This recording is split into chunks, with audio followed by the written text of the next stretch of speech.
This tutorial is going to show you how to set up your embroidery pattern so that it's ready to embroider. So this is my Daisy Lattice pattern, and it's a made to cut pattern. So basically what you'll do is you're going to lay it onto your fabric, and then you'll be able to trim the pattern along the sides so that it fits exactly how you want your pattern to fit on your fabric. It's meant to be very customizable so that it can fit any shape that you're working with. I'm using it on this dress specifically for this project, but you'll be able to do it and use this pattern on any type of project space.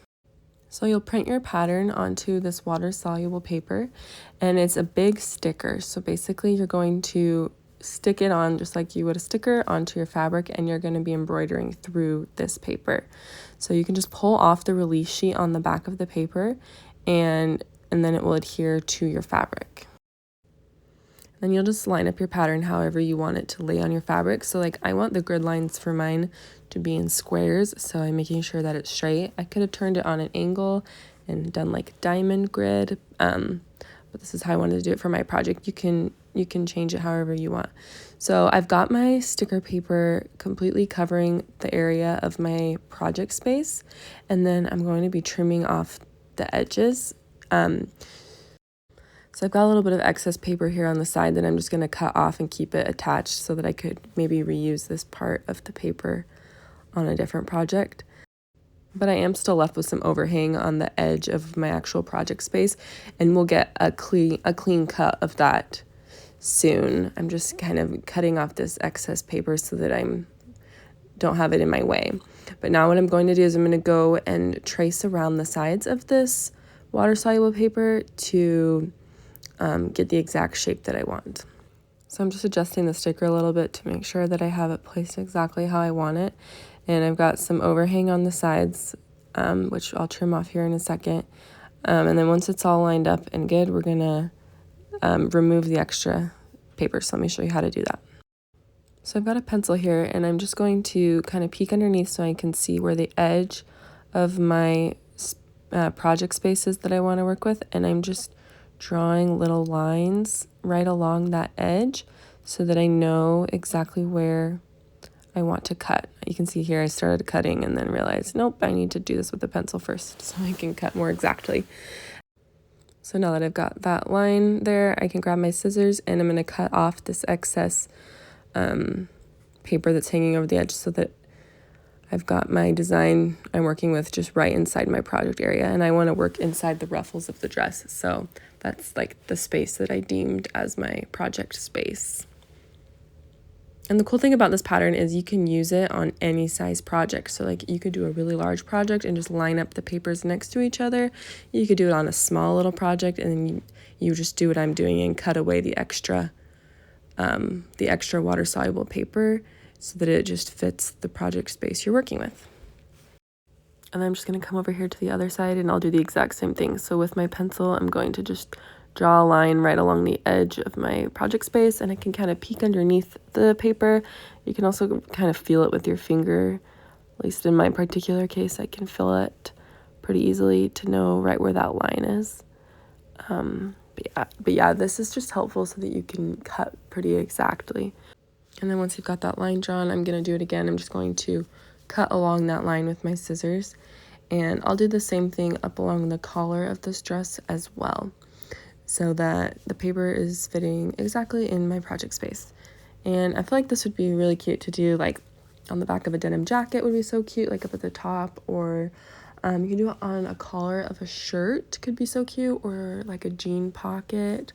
You could even like cut a shape out of this pattern and then embroider it onto a bag. Like, I don't know, you could cut like a heart out of this paper and then have this grid line of flowers in the shape of a heart on a canvas bag. I don't know, just some ideas, but there's so many options with this made to cut pattern because it's literally made to cut. So you just use it however you want.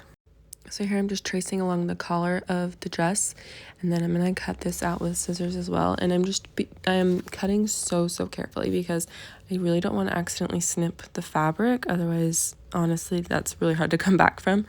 So just be so careful that you're not catching any fabric. So do it slowly, take small little cuts, turn the fabric every which way you need to so that you can make sure that you're just being so careful.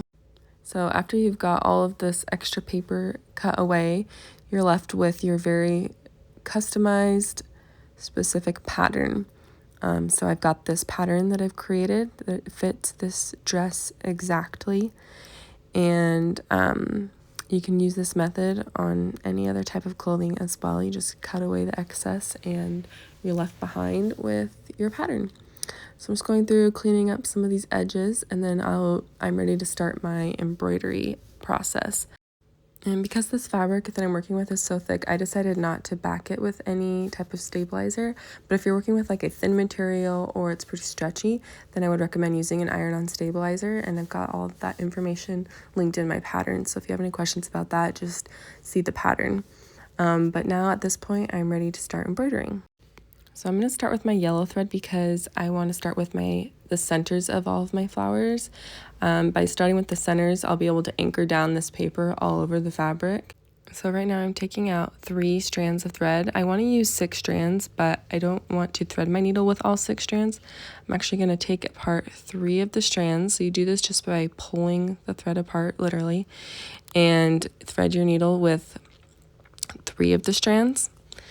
And then we will tie the 2 ends together so that we're stitching with 6 strands in total. So now I've got my needle threaded, I've got the 2 ends tied together, so I've got 6 strands. So now I'm just working on the French knots. I started with these because I wanted to create anchor points all over the fabric so that this water-soluble paper doesn't shift around, since I want the grid lines to be pretty exact. So I'm just doing my French knots. If you need extra help with how to do a French knot, I have those tutorials for each individual stitch linked in my pattern, but I will just show you quickly. So you bring the needle up and then you wrap the thread around the tip of the needle and insert it back into the fabric while you're kind of pulling on that tail. And then you just pull the needle all the way through and that creates a knot. So I'll show you that one more time, and then if you need more help, like I said, visit the tutorial linked in my pattern. But you're going to bring the needle up through the fabric, and then you're going to wrap the thread around the tip of your needle, and then insert the needle back into the fabric right where your thread came up the first time, and then pull it all the way through. And now you can see I'm kind of tacking down this strand with my thumb, and then let go right at the last second, and then you've got another French knot. And I've been doing 1 or 2 next to each other, kind of depending on how much I need to fill in that space. So I'm just wrapping around the thread, and I'm doing it like three wraps around my needle. And that kind of creates a bigger knot. The more wraps that you do around your needle, the bigger your knot will be. So I usually do about 3 when I'm using 6 strands of thread. So I know I did that kind of quickly. If you need more help with this, like I said, visit my tutorial linked in the pattern for how to do a French knot. And then you should always tie your thread off on the back before you move to the next flower, so you don't have long strands of thread going from flower to flower. So to do this, you slide your needle underneath that stitch, and then don't pull it all the way through. Stick your needle back through that loop and pull it tight, and you'll do that twice and it'll create a knot. So I'm going to slide my needle underneath that same stitch, and I'm not going to pull it all the way through. I'm going to stick my needle back through that loop and then pull it tight, and that makes a knot. Then you can trim off your thread and move on to the next flower. So you'll always want to tie off your thread before you move from flower to flower, because otherwise if you have long strands of thread on the back, then you'll end up with, like, your thread can catch on the back side when you're wearing your clothes. So now I'm jumping ahead here. I've got all my French knots done, so I'm working on the flower petals. And for the flower petals, we're doing a satin stitch inside all of the petals. And I'm just kind of fanning them out along the edges of the petal, and they're all going towards the same center, going towards that yellow French knot center. And you can kind of overlap the stitches. That kind of gives it a good texture. I'd say I'm doing about 6 stitches in each petal. The more stitches you do, the fuller the petal will be as well, so that's also something to consider. The satin stitch is a lot like coloring with thread. You're just going from one end of the shape to the other, straight stitches back and forth, so it's actually a really therapeutic stitch to do. I really like this one because you don't have to really think about it. You're just kind of slowly watching a shape get filled in. So if you need extra help with the satin stitch, Definitely check out my tutorial where I go in depth on how to create this stitch, but like I said, it's just like coloring, and you can't really do it wrong as long as you're going from one end to the other in the same direction. It'll look good. So I've got all my flower petals done. Now I'm working on the grid lines, and so I'm using my green thread, and I'm using 4 strands of thread. So I took 2 strands out, threaded my needle, and then doubled up the 2 strands of thread to get 4. And I'm just going along these grid lines with a stem stitch. So if you need help with the stem stitch, I've got this tutorial linked in my pattern. But you'll know if you're doing it right if it looks like the thread is like turning like a rope, like if it's got a twist in it. Okay, so I finished up that grid. So I am completely done with the embroidery part. So next I need to remove is the water soluble paper. And so like the name says, it's water soluble, which means it's going to dissolve in warm water. So I usually start by submerging it in a bowl of warm water like this, and I kind of just rub my finger over the paper so that it will help it dissolve.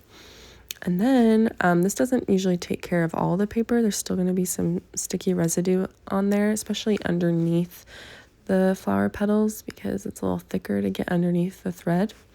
So then I actually take it over to my sink and I run it under a faucet of warm water, and I find that the pressure from the water from the faucet helps the paper to dissolve more quickly. And then once I have all of the water soluble paper off, I lay it between 2 towels and I just kind of press down to help get rid of any extra water, and then I just lay it flat to dry. So here is my finished product. I've got this completely customized dress. If you have any questions while you're working on this pattern, please refer to the instructions included, and you can also reach out to me via email and I'm happy to help you. I just love how this little dress turned out, and my little girl obviously loves it too, and I can't wait to see what you do with it.